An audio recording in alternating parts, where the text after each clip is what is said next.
So, what is up, everybody? Slashing through here with another review, and of course, we are going to talk about Godzilla Minus One. This movie is a celebration of 70 years of Godzilla, and yeah, what better than to start with a basically soft reboot of Godzilla himself, a reintroduction to the character, and the struggles that Japan had after the Second World War.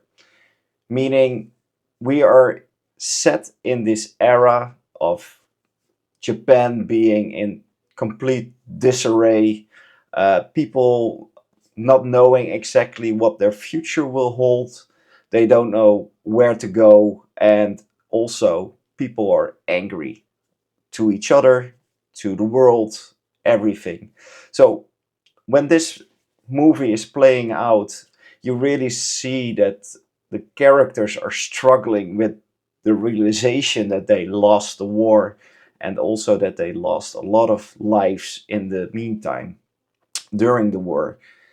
Also, what you see is that people blame each other, maybe survivor guilt, maybe something else that drives them to be not knowing what the future will have for them. And I must say, this movie is looking into the characters. It's looking towards the rebuild up of the new Japan era, where yeah, basically Godzilla comes in and basically fucks everything up. There's no better word for that than this. It is really a new take on the original movie with some hints of the old 1954 movie. And I must say, it's really well executed. It looks fantastic. Uh, you really care about the human aspects of the characters. You feel like they are struggling together, making amends, trying to move on with their lives.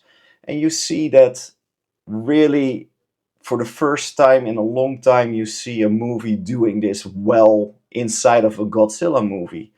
If you really look at what happened before with other Godzilla movies, there's no comparing. Really, this is on an emotional level that you can at least connect with characters. You actually hope that they survive. Normally, I think none of the legendary Godzilla movies, nobody cares about the human aspect, nobody cares about why they're driven to do certain things. And here you really see that they try to make something good out of this. Um, and everything compared with the previous Western releases, this is really a step above. There is some slow build up regarding the story. There are some convenient plot holes basically there that yeah, you can say, especially at the end, that could have been done better. But all in all, this is one of the best Godzilla movies that you can watch. If you really want to get into Godzilla or into any kaiju movie, this is the movie to start with. It really shines a bright new light on it. Visuals are really great. CGI work is pretty well done if you think about that the movie only cost $15 million. And what they did with it, it's amazing. Uh, but also they use practical effects. And here, this is a typical movie where you can see that practical effects are really important for immersion.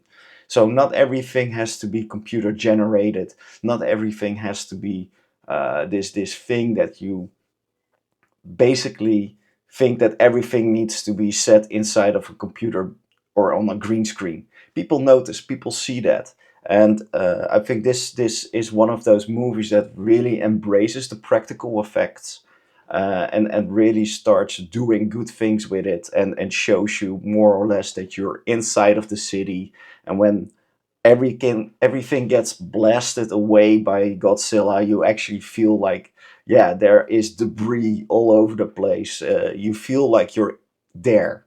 So that is really well done. And also music wise, the score is really good. There are some moments that I thought like, okay, they could have used some other track instead of some classical music playing, but this nitpicking, really, really well done. I'm really happy to see that Toho really wanted to show us what a good Godzilla movie is. Don't forget, we have Shin Godzilla, and which was a really good one, but it was for more the Western audiences. A lot of people found it too slow, and it was too much looking into political problems that were only meant for Japan. And there you see that they stepped a little bit away and they opened it up a bit more, and made it a bit more approachable, which I really enjoyed. And that also helped with how the characters are being portrayed on the screen. Everything has been thought of. For $15 million, this is a really, really good piece of cinema. And I can't say that there's any big negative things to the movie. I think you can take your family with you and still everybody will enjoy it. Um, and yeah, Godzilla himself, he looks fantastic. It really is like a reinvention of a mix of the new and the old.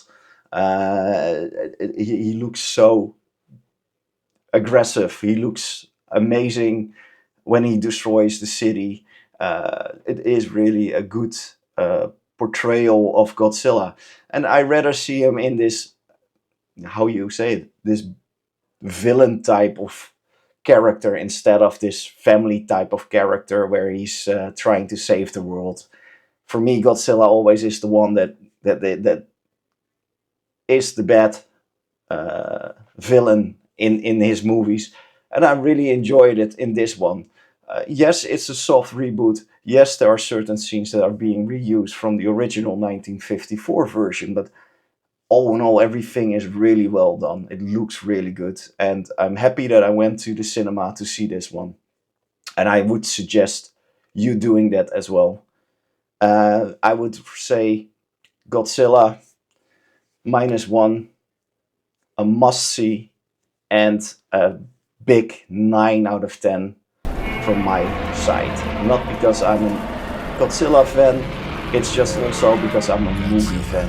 And I think that's something that a lot of Western movies at the moment don't have.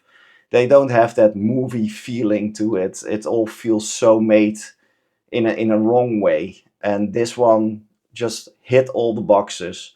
And for me, I must say it's movie of the year for me, hands down, movie of the year. So go see it and let me know what you thought about it. And until next time.